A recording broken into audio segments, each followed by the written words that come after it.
Muito bem, ó, vamos continuando aqui aprendendo sobre a Coreia. E a pergunta a ser respondida pelo especialista agora é: tem pobreza na Coreia? Inclusive aquele lá é um Palácio do Sol, né? Esse Palácio do Sol é um antigo palácio presidencial, onde os presidentes, enfim, né, trabalhavam, e depois virou um mausoléu. Eu fui aí dentro, né?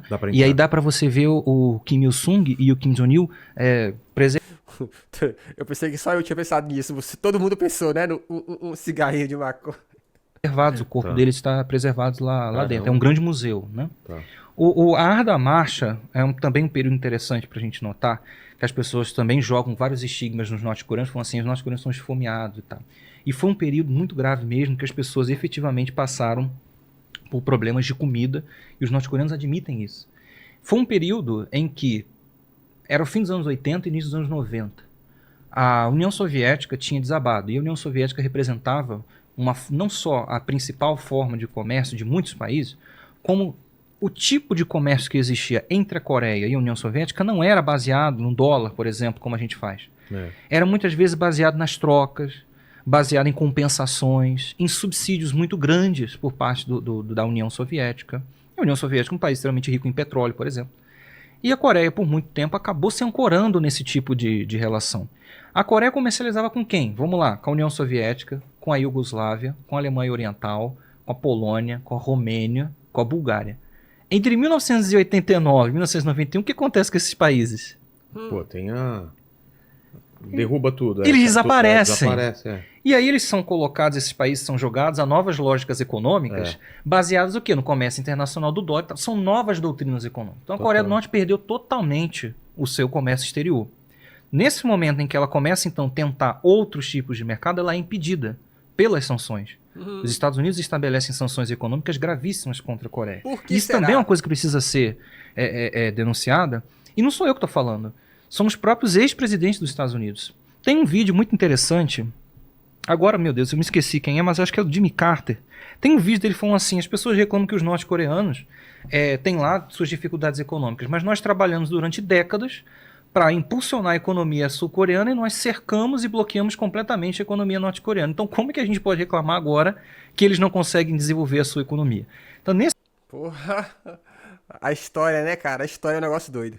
Nesse momento dos anos 90, os Estados Unidos cercaram a Coreia de formas absurdas. E o que eu quero dizer nesse cerco econômico foi um cerco econômico, cultural, diplomático e militar.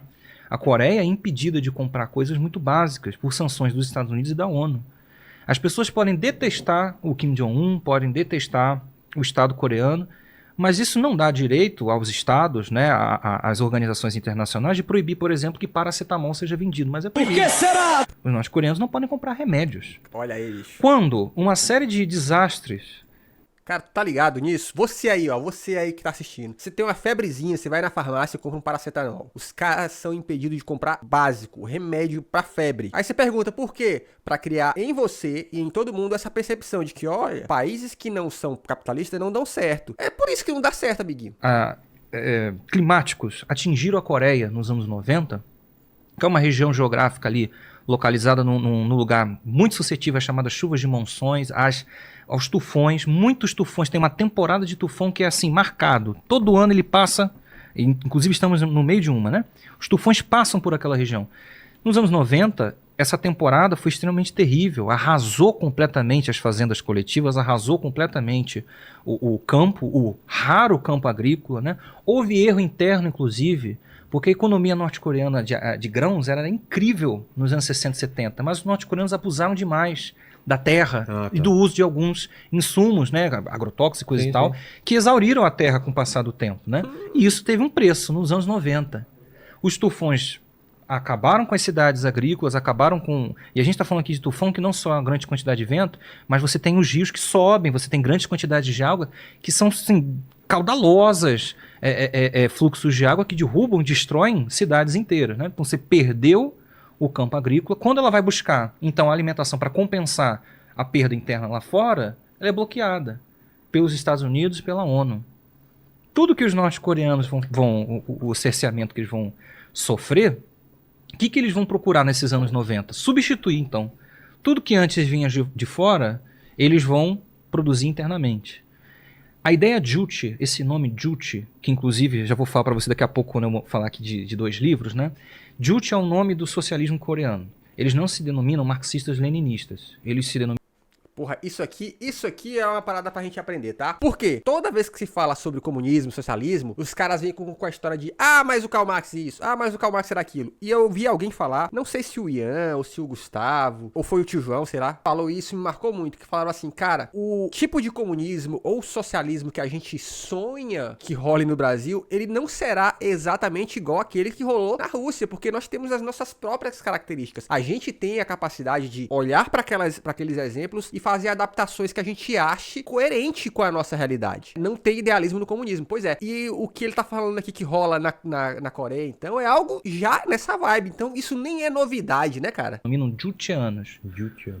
Juche, ou Juche, como a gente fala aí na internet, é uma palavra coreana que significa dono de você mesmo. Nossa. Foi um termo cunhado pelo Kim Il-sung, durante aquele processo que ele observou que a revolução não aconteceria, né, a libertação da Coreia não aconteceria igual aconteceu em outros lugares. E esse socialismo preza pela autossuficiência. Autossuficiência política, autossuficiência econômica. E isso inclui produzir tudo que a Coreia precisa. Então a Coreia hoje é um país extremamente independente. A Coreia Popular, um país pequeno, com uma economia incomparável do Brasil, Claro. produz uma série de coisas que nós não produzimos. Os norte-coreanos têm veículos lançadores de satélites desde os anos 90. Toma essa. Inclusive, o programa espacial brasileiro foi lançado junto com o da Índia. A gente não consegue lançar satélite próprio e a Índia botou um satélite na Lua. Ora. Eles lançam satélites de observação climática. Eles estão prontos para E lançar a gente compra foto climática caríssimo em dólar porque a gente não tem. um satélite de observação militar. Que vai E no governo Bolsonaro, lembra que ele quis fazer uma licitação para comprar informações de satélite que a gente já tinha? Ele queria pagar dobrado? todos os dias passar várias vezes em cima dos Estados Unidos para o terror dos Estados Unidos. É o terror dos Estados Unidos observar que um país tão pequeno, tão frágil, bloqueado, né, um país que foi jogado ali o destino dele para destruição, esse país consegue construir uma série de coisas que desafiam e atacam essa pose dos estadunidenses de que eles são os donos do mundo, de que eles sempre sabem tudo, né? Um satélite norte-coreano capturando as imagens das bases militares dos Estados Unidos várias vezes por dia é um pesadelo do ponto de vista de que você tentou aniquilar esse estado e você não consegue. Os norte-coreanos produzem produtos informatizados que nós não fazemos. O Brasil já comercializou com a Coreia, nós vendíamos soja e comprávamos placas de eletrônicos, telas, circuitos eletrônicos. Nossa! E a gente fica com esse doce aqui de que, a Coreia, olha como é triste lá. E nós somos só os plantador. Que nós não produzimos. Os norte-coreanos possuem uma indústria química de fertilizantes, né? Uma indústria metalúrgica, uma indústria de transformação, inclusive magnífica e muito diversificada para um território tão pequeno. Coisas que nós, tão grandes, tão ricos como o Brasil, não conseguimos. Então, essa coisa da autossuficiência da ideia Juche foi extremamente aplicada nesse período da árdua marcha. Só que isso não é uma coisa mágica que do dia para a noite se faz, projeto... né? É um projeto de longo prazo. E os orientais têm essa eles paciência, veem, né? a paciência estratégica. China, eles Japão, veem no futuro. Coreia, tudo tem. Eles veem. Cara, pô, que massa, que papo. Pô, aprendizado pra gente aí sobre como lidar com essas dificuldades impostas pelos Estados Unidos, hein? Que tristeza, hein? Se inscreve no canal porque aqui tem vídeo todo dia.